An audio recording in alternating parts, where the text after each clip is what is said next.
Hey guys, welcome back to BackPocketGameReviews, and today we're going to talk about VR headsets. So, VR headsets a few years ago were literally like the biggest trigger word ever. Like, it was the buzz of the video game industry. It was supposed to be the way that future games and gaming was going to head in the future. Now, as a lot of you may have also noticed, a lot of that buzz has kind of just died out. It's not really talked about quite as much as what it used to be, and it's not something that really comes up as a big buzzword anymore. Normally, when you hear about VR currently, you hear it as an added-on bonus to an already existing game. You're not really hearing about these huge games that are being developed exclusively for VR. And we're going to kind of talk about VR and where my stances are on it and what my personal opinion and thoughts are of it at this current point in time.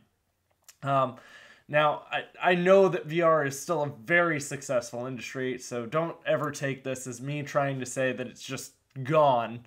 Obviously, I believe it was that they grossed $1.1 billion on VR headsets and equipment alone last year. But that's also when you total in all of the other VR headsets, such as the Samsung one where you can slide your Android phone in and all that different kind of stuff. So the industry is kind of fragmented, and there's a lot of different types of headsets. There's the gaming headsets, which are, Oculus, HTC Vive, and the PSVR. And a lot of those have their pluses, their minuses, and their cost of entry, and all of that different kind of stuff that's kind of just going hand in hand with these. So we're going to kind of talk about, as a whole, what I think's going on. So we'll start off with HTC Vive, because HTC Vive was obviously the most impressive headset when we're talking from a features and standpoint of just the overall utilization.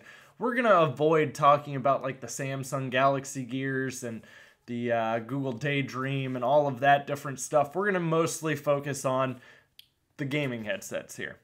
So the Vive was easily probably one of the most impressive headsets with probably the best motion controllers. And the shocking part to that is it has outsold Oculus despite the big price gap between the two. So, an HTC Vive with its motion controls will set you back about $800. That's also with the motion detection and all that stuff, which that's all included. But the other part that you have to take in mind with the HTC Vive is you have to have a computer that's going to be capable of running the Vive, which I think is a part of what's kind of hindering the PC virtual reality market so much, is just the fact that it takes a relatively power-heavy computer to be able to handle it. Whereas, I can get by with a $500 to $600 gaming PC build that's going to run my games pretty well, but it might not run Vive as well as what I would hope. So you do have a higher cost of entry at the PC point, not just on the headset, but also on the hardware that it takes to actually run it. Because I can get a PlayStation 4 for the, PSVR, and I can get that for about $250. So it's a $250 PC isn't gonna run VR. It's not gonna happen. Especially if we're doing from a ground up build, it's not gonna be able to run it. But HTC Vive actually moved 420,000 units as of the end of last year. That is the most up-to-date sales numbers I could find. And I believe the Vive had been out on the market for a little over a year at that point. Now, the Vive also has a huge benefit in its corner over the fact that Bethesda just sued the hell out of Oculus and won, saying that Oculus and some of its employees may have used Bethesda's technologies to build their headset. Now, I'm not saying that the Oculus is a terrible competitor to the Vive. The Vive obviously brings a lot of things to the table, though, and when we're talking in just overall perspective of technical marvels, the Vive does tend to make the Oculus not look as impressive. The Oculus, when it first released, also required you to buy games from the Oculus store, Now they've loosened up on that a little bit, but the Vive was very open platform comparatively to where Oculus's stances were originally. And Oculus is also owned by Facebook, and how much of us truly trust Facebook? HTC used to be the #1 manufacturer of Android smartphones, and even pre-Android, they had a huge following. So now Oculus did have a lot of former Bethesda employees working there. I believe John Carmack was a big focal point not too long ago. But Oculus Rift has managed to move 243,000 units. And again, that is as of the end of this last year. So it's not, I mean, obviously they're at about around half. Vive has outsold them by almost double. I mean, that says quite a bit. Especially when you think that both of these machines both require a similar powered PC to run them. You can pick up an Oculus for about $500. So you're looking at $800 for a Vive, $500 for an Oculus. I would probably at that point just go ahead and splurge and get the Vive myself, especially considering that $500 for the Oculus doesn't come with the motion controllers. Those are an additional $100 if you want those.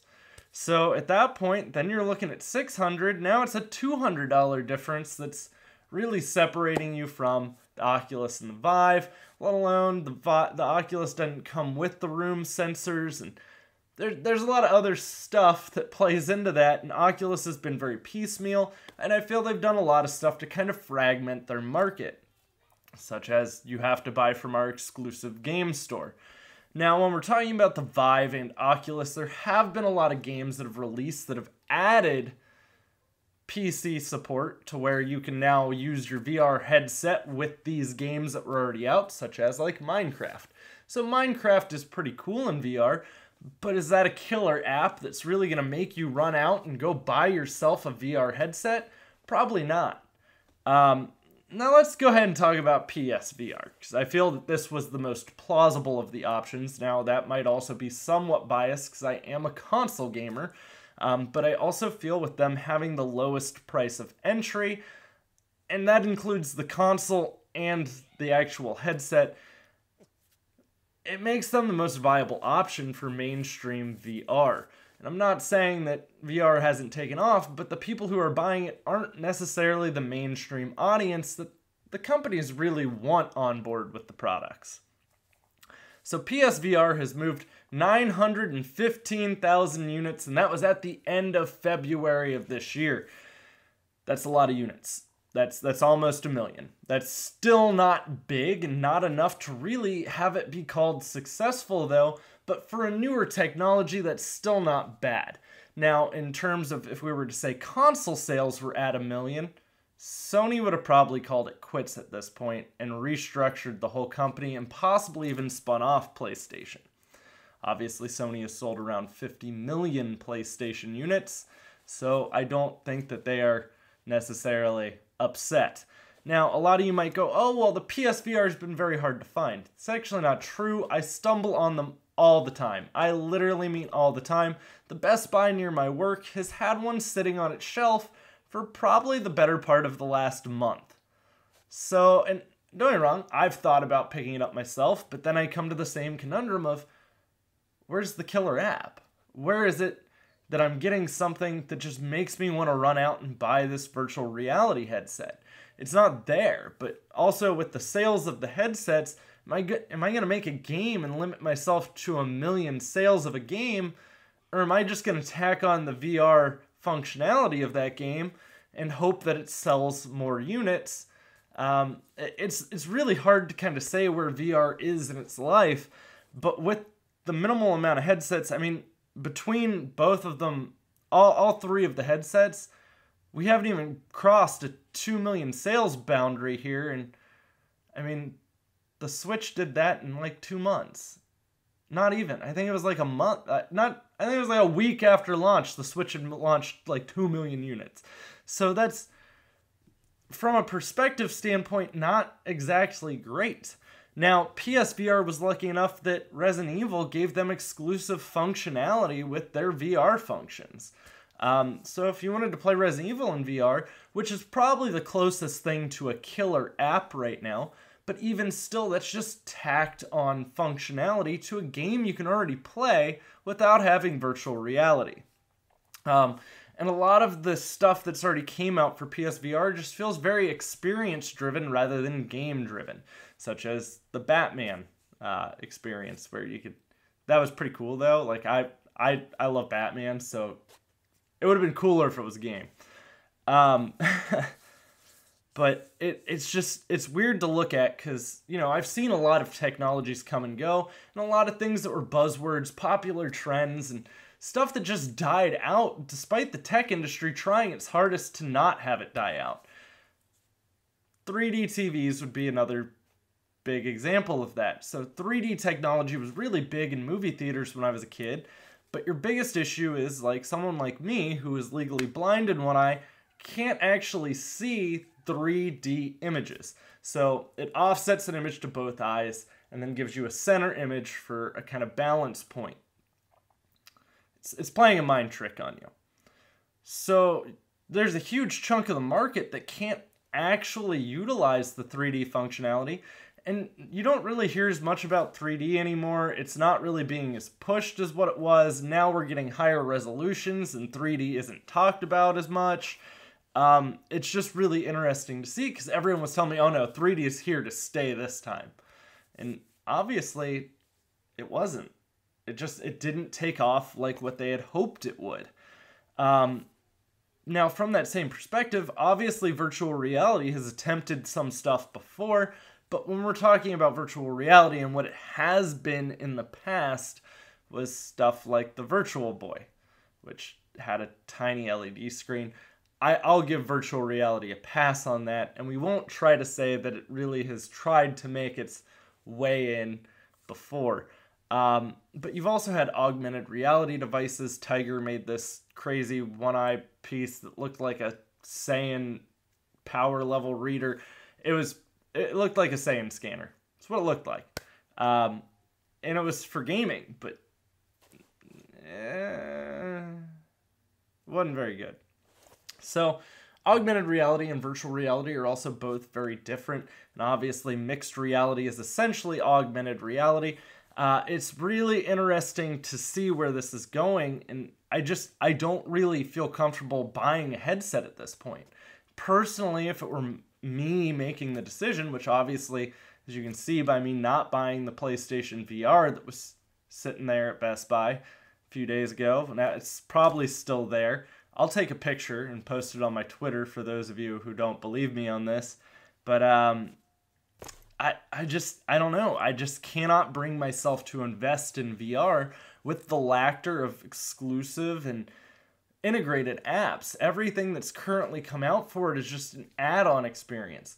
Like right now, everyone's super hyped, like, oh, I want to play Skyrim in VR. Yeah, that's great and all, but it's just me playing that same game that I played years ago. And I love Skyrim, but it's not enough to make me run out and buy a virtual reality headset. For those of you who have already invested in it, I am sure that is a fantastic experience to have coming, and I'm sure a lot of you are very excited, but I can't justify going out and buying these expensive headsets without just one app where it's like, I can only play this in VR. And it's going to probably be a very long time before we have that app on the horizon, especially with how much it costs to actually make a game currently, and with how many low level of sales they would get off of making it exclusive to that.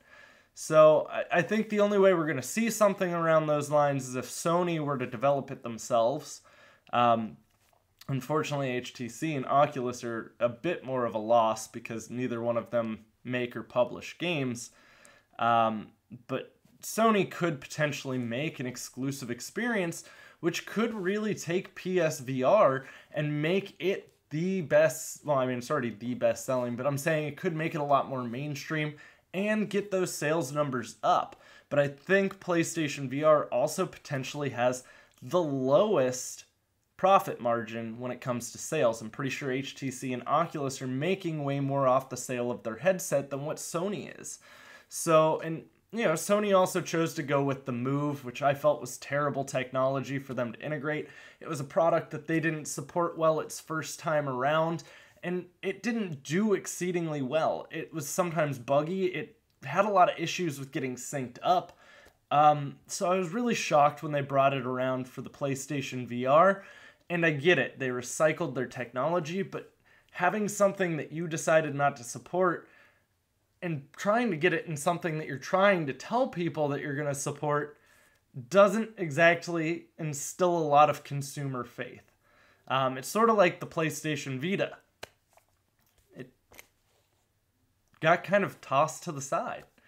And it could have probably easily beaten the Nintendo 3DS had Sony had just put in the time into developing. I mean, you look at some of the games that came out, like the Uncharted game, Golden Abyss. It's one of the best rated Uncharted games. There's a lot of people that tried saying there's some stuff that this studio did amazingly that Naughty Dog should really take a look at. And who knows? No one really knows what's going to happen to VR. I just personally, if from my standpoint, I don't see it taking off anytime in the near future. I am slightly concerned that this is going to become more of just a fad, a very, very expensive fad, rather than it being something that sticks around permanently. And don't get me wrong, as I said, 3D TVs were very much so a very similar concept to that, where they aren't the big buzzword anymore. 3D has essentially died out. Unless you're going to a movie theater, because apparently every movie theater thinks you want to see every movie in 3D. Well, I can't see 3D, so we actually opt to go to the ones that aren't in 3D. But guys, let me know what you guys think down in the comments down below. I'm going to run a poll that'll be attached in the cards of this video, and it's going to ask which headset do you think has the most capability to stick around? Which one do you think is essentially going to be the best of the VR headsets? So we'll find out what all you guys think on that, and I'm interested to see what your guys' feedback is on this. So if you enjoyed the video, guys, make sure you give it a thumbs up. If not, go ahead and mash that thumbs down button. If not, mash the like. Just keep hitting it. But if you haven't already, be sure and subscribe. You can also click that little bell. It'll notify you on occasion, if you're super lucky, when I upload a video. But guys, I'll have plenty more content coming for you soon, and thanks for watching.